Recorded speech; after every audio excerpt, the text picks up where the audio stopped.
xildhibaan jaamac jibriil jaamac oo ka mid ah xildhibaanada golaha deegaanka degmada Ceergaabo oo maanta shir jiraayad ku qabtay magaalada Ceergaabo ayaa si baan u dhaliilay habkii lacagta Ceergaabo looga bedelay waxaana uu tilmaamay inaanu habkaas ahayn mid ku dhisnaa aqli iyo aqoon midnaba.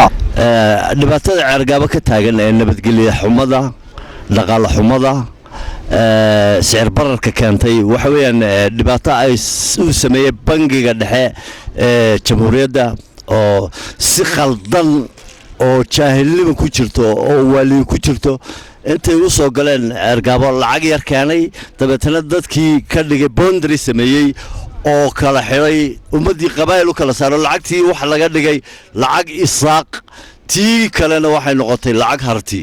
xildhibaanku waxa uu si kulul dhibaatada iyo rabshadaha Ceergaabo in ka badan 10 habeen ay bandooga la tahay uu eedeeda dusha u huuyay mas'uuliyiinta banka dhexe ee Soomaaliland iyo waliba maamulaha banka laanta magaalada Ceergaabo.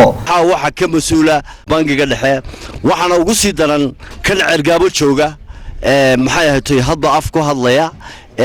marra qolyaha kale wuxuu sheegay oranaya de nimankii isaaqba sida yiri marra dhinaca kale ka hadlay oranaya de anigu bangi baan joogaayo marra wuxuu oranaya waan socodsiinayna marra wuxuu oranaya lacagti baa soo socota way diga bedelayna hadda waxaan arkay gaari bangiga la leeyahay waxba la keenay xogaa wax yar oo shiraac ku jiro bac yar ku xiran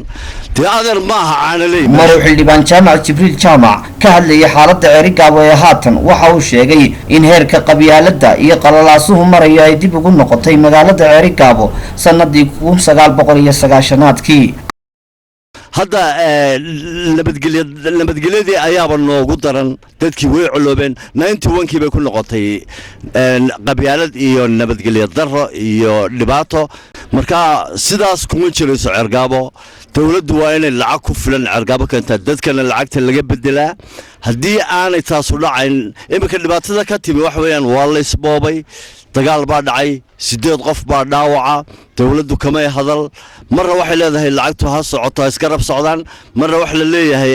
waa mamnuuc oo xaraan marka taas uma dul qaadanayno dhibaato ay dawladdu keento shacabku uma dul qaadanayo qadarka lacagta la keenay magaalada Ceergaabo waqtiga bedelka sifaha musuqmaasuqa maldahani maashiye iyo waliba kootada shakhsiyaadka farakutiriska lagu siiyay qandaraaska lacag bedelku waxa uu sabab u noqday sixir barar baahsan iyo qiimo madax dhul dhaca oo nin waliba waxa uu doono wax ku iibinayo. Cabdirsaaq Yuusuf Cali war Soomaali YouTube.